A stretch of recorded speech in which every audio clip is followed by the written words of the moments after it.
This lecture, The Enlightenment and the Great Awakening, focuses on some key developments in American society during the 1700s. The Enlightenment brought about unprecedented changes in science and political thought, while the Great Awakening initiated a Christian religious revival. Life in the colonies. The colonies had developed much from their original start at Jamestown in 1607. The 13 original colonies continued to develop and prosper during the 1700s. The Enlightenment and Great Awakening would contribute to colonial development and change the everyday lives of colonists. In addition, the Enlightenment would play a key role in the road to the American Revolution. Lecture outline. We will be learning about the following: the Enlightenment, Benjamin Franklin and his contributions, Christianity and the Enlightenment, the Great Awakening, the preachers of the Great Awakening, Jonathan Edwards and George Whitefield, the impact. The time frame is the mid-1700s. The location, the 13 original colonies. What is the Enlightenment? The Enlightenment occurred during the 17th and 18th centuries and was a scientific and cultural revolution. Scientific method was now necessary to prove something. No longer did society rely on superstition. Education in the form of science, natural law, and reason was promoted. And opposition to the established social hierarchy and the power of the church grew. The movement also promoted greater individual rights. The Enlightenment would be influential in both North America and Europe.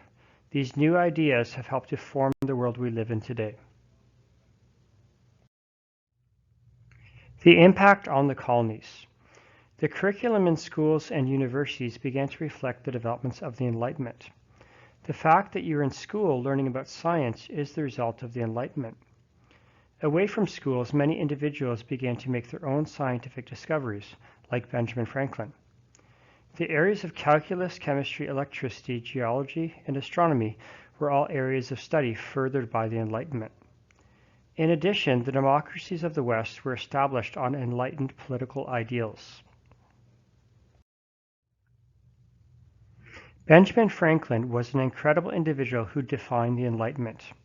Franklin became famous for his research, inventions, and political contributions. His life accomplishments include: he owned a print shop, was editor and publisher of the Pennsylvania Gazette, founded a library, set up a fire company, and created an academy that later became the University of Pennsylvania. Benjamin Franklin also started a debate club that developed into the American Philosophical Society. He experimented in the areas of medicine, geology, astronomy, and physics. He invented the Franklin stove, the lightning rod, glass harmonica for Mozart and Beethoven, and bifocal glasses. As a founding father, Benjamin Franklin also signed the Declaration of Independence. Later, he would serve in various governmental positions, including ambassador to Britain and ambassador to France during the American Revolution. Franklin also had many famous quotes. "Genius without education is silver in the mine. At 20 years of age, the will reigns. At 30, the wit. At 40, the judgment." Take a moment and consider the meaning of each of these quotes. The Enlightenment and Christianity. Many Christians initially supported the Enlightenment. However, there were also those who believed this focus on reason and science de-emphasized the supremacy of God. This reaction brought about something called the Great Awakening.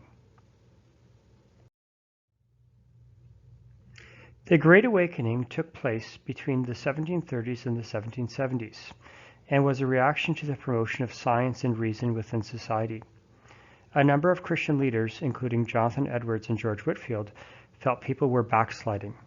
Church attendance was down, and they felt education was being promoted from an ungodly perspective. The devil was luring the people away from God through the developments of the Enlightenment.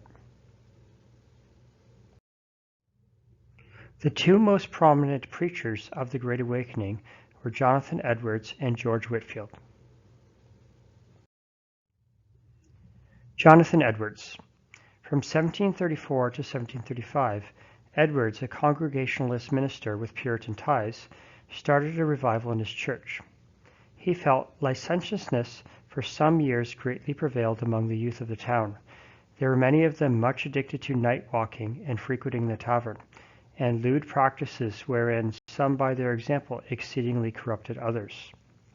He promoted a heart relationship with Christ, but also reminded people that God is to be feared. Edward's solution. Our people do not so much need to have their heads stored as to have their hearts touched, a reasonable thing to endeavor to fright persons away from hell. His descriptions of hell brought about a spiritual fervor. His most famous sermon was Sinners in the Hands of an Angry God. George Whitefield was the other prominent preacher of the Great Awakening. He was a renowned English preacher who sought to bring life to Christianity. He claimed American congregations were led by slothful shepherds and dumb dogs. He encouraged listeners to experience a rebirth in their faith. The influence of the Great Awakening. Mass amounts of people would often attend the outside sermons of Edwards and Whitefield. The impact of the Great Awakening on the colonies would be significant.